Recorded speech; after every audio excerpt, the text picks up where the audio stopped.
Après les premières délibérations, c'est ce jeudi 29 mars que le Conseil national de suivi de l'accord global et inclusif du Centre interdiocésain, CNSA, va fixer l'opinion sur la question de dédoublement des partis politiques restants.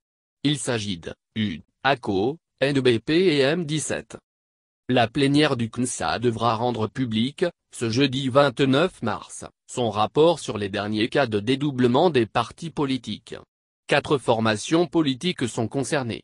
Il s'agit de l'Union pour la démocratie et le progrès social, UD, disputée entre ceux qui se réclament héritiers d'Étienne Tshisekedi, l'Avenir du Congo, ACO, partagée entre le leadership de Patrick Bologna et Dany Banza, Notre beau pays, NEBP, ainsi que le mouvement du 17 mai M17.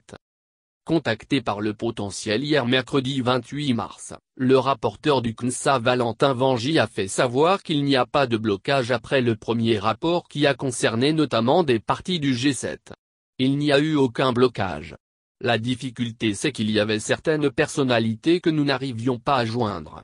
Compte tenu de la portée de l'action, nous n'avions pas voulu boucler la mission à 48 heures, comme initialement prévu, de façon que tout le monde soit saisi et qu'on ait une séance de travail.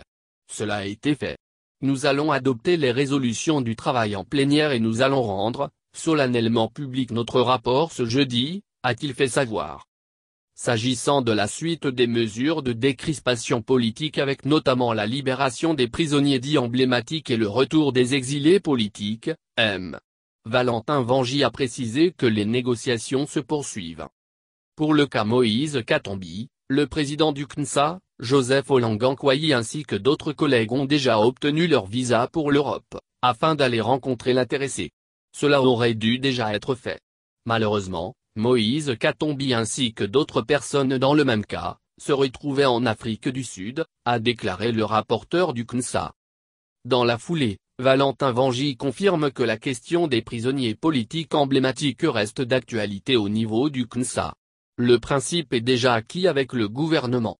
Du reste, il faut que nous trouvions un mécanisme pour que nous concilions la loi de notre pays, le droit, et la politique, du fait que ces gens sont en prison, non pas pour des cas politiques, mais plutôt pour des infractions de droit commun, selon la justice, a-t-il expliqué.